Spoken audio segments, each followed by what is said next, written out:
ओम शांति। व्यक्ति एक, व्यक्तित्व अनेक। इस पुस्तक में आज हम पढ़ेंगे सेवा सेवा, सेवा नहीं तो भाग्य नहीं।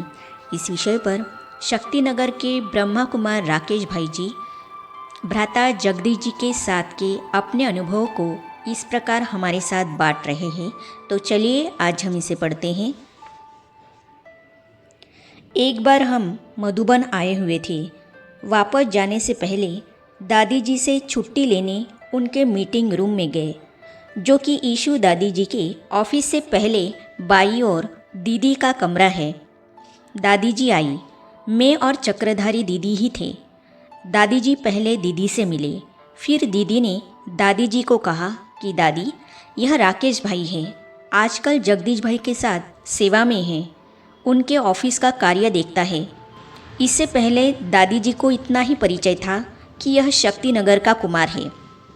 जैसे ही दादी जी ने यह सुना, बहुत प्यार से टोली मेरे हाथ में रखते हुए बहुत ही मीठी दृष्टि दी और कहा, आपने हमारे जगदीश भाई का कारोबार संभाल कर हमें हल्का कर दिया। हमें संकल्प रहता था कि हमारे जगदीश भाई के पास कोई स्थायी सहयोगी नहीं है। जैसे ही मैंने सुना, एक सेकंड के लिए मैं स्तब्ध रह गया कि ऐसा तो कुछ मैंने किया नहीं। मैं तो प्यारे बाबा की सेवा के लिए ही तो हूँ। यह तो मेरा भाग्य है। दादी जी के ऐसा कहने के बाद मुझे सेवा की जिम्मेवारी और उसके महत्व का पता लगा। सादगी और शालीनता का संतुलन। भाई साहब के जीवन में सादगी अपनी महानता को लिए हुए थी। उनके रहने का कमरा बिल्कुल साधारण सा था। वह कमरा सबसे ऊपर वाली मंजिल पर था, जहाँ बहुत गर्मी रहती थी। उसमें रखा हुआ सामान, चाहे उनका पलंग चाहे सोफ़ा, सब बहुत साधारण थे। अगर उन्हें कह देते कि सोफ़ा चेंज कर लीजिए, कमरे में एसी लगवा लीजिए, तो कहते थे बाबा ने सारा जीवन झोपड़ी और पुराने कमरे में बिताया। जब आदि पिता एक साधारण से कमरे में रहते थे, मैं कैसे नए कमरे में या अच्छे कमरे में रहूं? ऐसे बाबा का उदाहरण देते हुए वे उस बात को वही समाप्त करा देते थे। सादगी के साथ साथ उनमें व्यवहारिक शालीनता थी। देखकर लगता था कोई राजा बात कर रहा है। उनके शब्दों में, बोलने के तरीके में बहुत रॉयल्टी महसूस होती थी।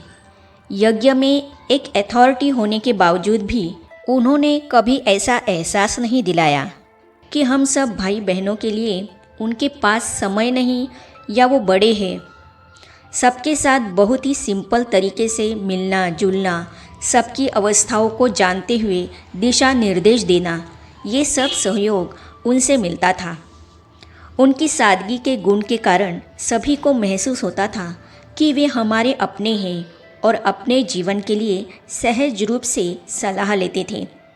सभी बातें या कहें कमी कमज़ोरी की बातें सहज रूप से उन्हें बताते हुए उनसे मुक्त होने का उपाय लेते थे, क्योंकि वे जानते थे कि उनकी यह बात किसी के पास नहीं जाएगी। भाई साहब को बताया माना बाप दादा को बताया।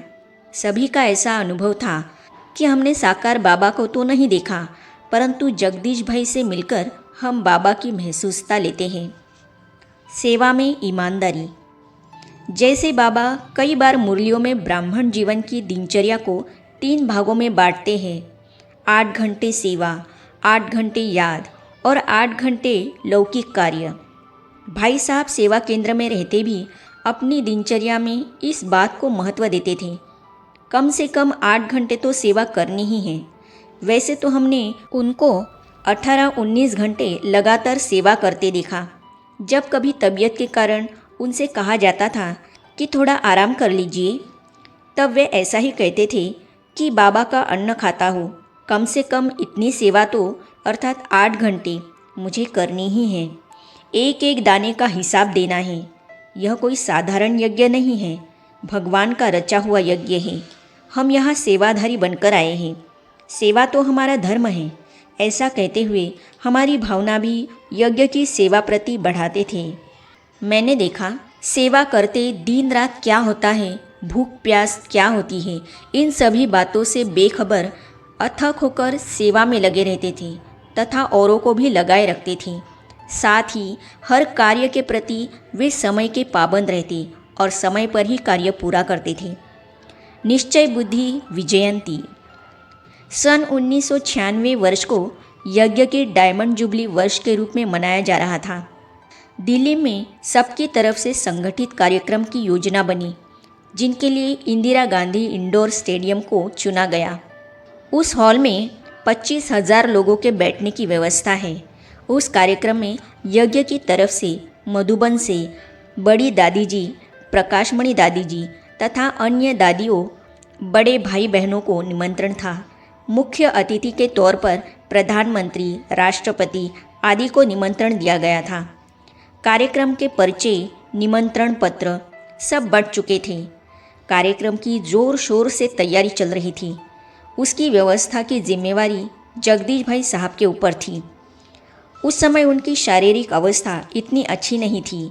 कार्यक्रम से एक दिन पहले सरकार की तरफ से नियुक्त सिक्योरिटी डिपार्टमेंट वाले आए और चेकिंग के बाद किसी कारण से हॉल को रिजेक्ट अर्थात अस्वीकार कर दिया कि यह सिक्योरिटी के हिसाब से ठीक नहीं है, राष्ट्रपति जी यहाँ नहीं आ सकते।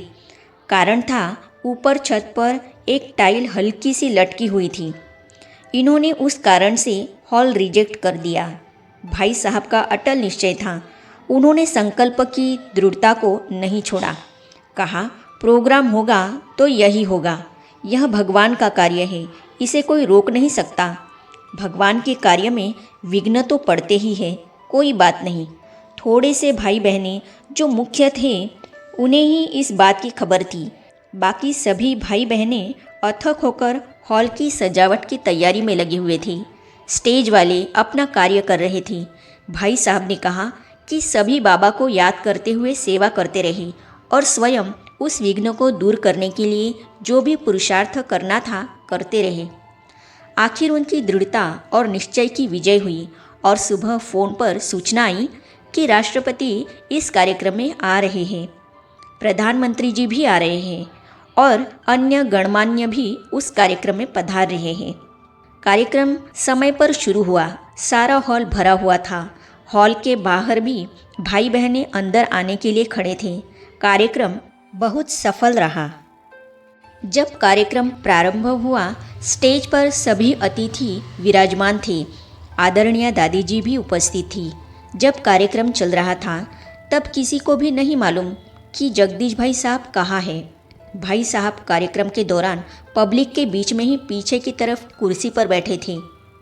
मुझे उन्होंने अपने से थोड़ी सी दूरी पर खड़े रहने को कहा कि आप यहाँ रहना, ताकि मुझे ज़रूरत पड़ेगी तो आपको बुलाऊंगा। साथ ही यह हिदायत भी दी कि किसी को भी मालूम न पड़े कि मैं यहाँ बैठा हूँ। यह उनकी निरहंकारिता थी, उनकी निर्माणता थी कि सब कुछ करके अपने को छिपा कर बैठे थे। कार्यक्रम के बीच में दादी जी को जगदीश भाई साहब का संकल्प उठा कि जगदीश भाई नज़र नहीं आ रहे हैं। उन्होंने संदेश भिजवाया कि वो स्टेज पर आए। जो संदेश लाया वो भाई मेरे पास आया और पूछा, भाई साहब कहाँ हैं? मेरी नज़र पब्लिक के बीच बैठे भाई साहब के ऊपर गई। उन्होंने आंखों से इशारा किया कि नहीं बताना। मैंने कहा कि भाई मुझे मालूम नहीं कि कहाँ है, मैं तो यहाँ सेवार्थ खड़ा हूँ। फिर जब दादी जी के भाषण की बारी आई तब उन्होंने स्वयं कहा कि हमारे स्नेही जगदीश भाई जहाँ भी हो वो 2 मिनट के लिए स्टेज पर ज़रूर आए। जैसे ही दादी जी की आवाज़ सुनी, भाई साहब वहाँ से उठकर तुरंत दादी जी के पास पहुँचे और उनकी आज्ञा का पालन किया। इस प्रकार भाई साहब जिम्मेवारियों को निभाते, फॉलो फादर करते अपने जीवन को हम सबके सामने एग्जाम्पल बना रहे थे।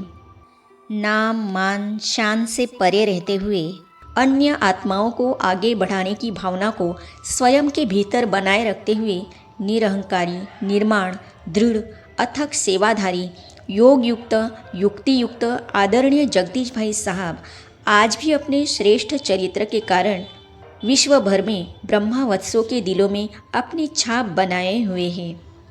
आगे हम पढ़ेंगे घर जाने की तैयारी। तो इन अनुभवों को हम पढ़ेंगे अगली कड़ी में। तो ये जानने और पढ़ने के लिए इस चैनल को सब्सक्राइब करने के साथ ही साइड में जो बेल आइकॉन है उसे भी क्लिक कीजिए, ताकि आने वाली सभी वीडियो और अब तक की सारी वीडियो आप तक पहुंचती रहेगी। ओम शांति।